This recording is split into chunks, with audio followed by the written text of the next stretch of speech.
Cleveland Browns QB plan is bad news for Shedeur Sanders. The Cleveland Browns doubled down at the quarterback position in the 2025 NFL Draft. They brought in both Dillon Gabriel in the 3rd round and Shedeur Sanders in the 5th round. In addition to the two rookies, General Manager Andrew Berry traded for Kenny Pickett from the Philadelphia Eagles and signed veteran quarterback Joe Flacco in free agency. Adding 4 quarterbacks in one offseason, along with Deshaun Watson still being locked into a big contract for 2 more years, was aggressive. Fans are hoping to see Sanders become the long-term quarterback of the future for the Browns. However, the franchise may have other plans. While they got aggressive and drafted 2 quarterbacks this season, team owner Jimmy Haslam may be looking elsewhere for his long-term answer. Colin Cowherd, one of the most notable media personalities in the business, revealed a shocking report about Cleveland's future plans under center. In a segment on his show, Cowherd revealed a lot of details about the Browns' level of interest in Texas Longhorns quarterback Arch Manning. It sure sounds like Cleveland's long-term quarterback target is Manning, with Nick Saban potentially being attached as the team's future head coach. This is the worst-kept secret in the South, Cowherd said. Haslam Jimmy, owner of the Browns, huge SEC Tennessee booster, leans heavily on the Manning family. Very close to the Manning family. Nick Saban is incredibly close not only to Jimmy Haslam, but also to the Manning family as well.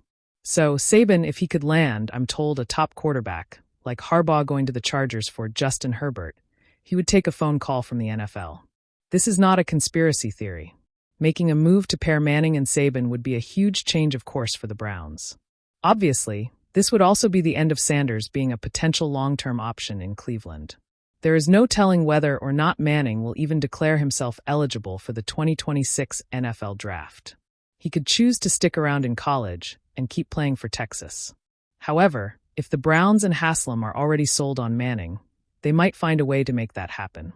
Of note, Cleveland did acquire a second first-round pick in the 2026 NFL Draft by trading the right to select Travis Hunter to the Jacksonville Jaguars. The front office will have pieces to move in order to jump up for Manning if he does declare. Expect to continue hearing more about the Browns and Manning. Haslam seems to love the idea, but whether or not it will happen will not be known until next offseason. The July heat in Berea sat heavy on the shoulders of every player, every coach, every fan leaning against the fences that line the practice fields. There was hope in the air. There always is in the heart of summer. But there was also a thick uncertainty that felt less like a breeze and more like a storm cloud circling the Cleveland Browns quarterback room. For weeks, whispers of a wide-open competition fueled speculation. Fans debated in barbershops, on social media, over late-night beers. Is this finally the year a rookie takes us to the next level? Could Shedeur Sanders be that spark? But then, as if someone flipped the script mid-scene, a well-connected Browns insider broke the news on live radio. The Browns' internal plan is to ride with Joe Flacco as QB1, with a tight leash, and keep Shedeur Sanders in developmental mode for most, if not all, of the season. The words hit like a cold wind off Lake Erie. A plan that feels like a door closing. According to that same report, the Browns staff has already mapped out their rotation. Flacco, the veteran savior from last year's improbable playoff run, will start. Kenny Pickett will serve as the next man up. Dillon Gabriel, another rookie, is carving out a package of specialty looks. Shedeur Sanders? The plan is to tuck him away on the depth chart, give him scout team snaps, and let him learn without pressure. On paper, that sounds reasonable. In reality, it feels like a gut punch to those who watched Sanders electrify OT Ace and show up to camp with poise far beyond his years. The rookie's rise and the sudden stall. Just weeks ago, Sanders was the talk of training camp. Video clips of him threading needles in 7-on-7 drills went viral. His calm in the huddle was praised by Amari Cooper. Even Flacco himself offered a nod. Kid's got juice. That's obvious. But the Browns aren't building their plan on juice. They're building on caution.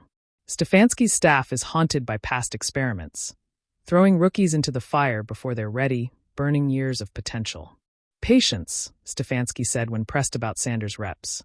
We want him to grow at the right pace. It's a safe answer. But to fans and pundits, it sounds like hesitation. And to Sanders, a competitor who's spent his life proving he belongs, it sounds like a challenge wrapped in a warning. The locker room reaction. Inside the facility, the news spread like wildfire. Man, they're really going to sit him? one defensive back muttered after hearing the report. Y'all seen him throw? Veterans, though, understand the cold calculations of the NFL. Flacco's leadership stabilizes the locker room. Pickett has experience in hostile environments. Gabriel fits gadget packages. Sanders is the future, yes, but the Browns are betting the present on known quantities. They want to protect him, Joel Bitonio told a cluster of reporters. That's how this league works. It ain't fair, but it's smart. A city divided. Cleveland's fan base is passionate, loyal, and deeply divided. On talk radio, callers vented. I don't care how old Flacco is, he earned it. Don't rush the kid. Nah, you saw what Sanders did in camp. You don't sit talent like that. Here we go again, playing scared instead of bold. On Twitter, highlight reels of Sanders' preseason throws were juxtaposed with frustrated captions. Bad news if you're dreaming of number 2 in week 1. Developing? He looks ready now, behind closed doors. For Sanders, the news hit differently. Not with anger. He's been in this game long enough to know that every depth chart is temporary.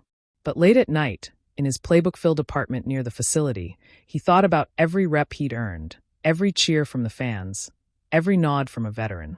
Bad news, he whispered to himself while replaying practice footage on his tablet. Nah, just more work. He woke before dawn the next morning, running routes with a couple of backup receivers before official practice even started. If they wanted him to wait, he'd turn waiting into preparation.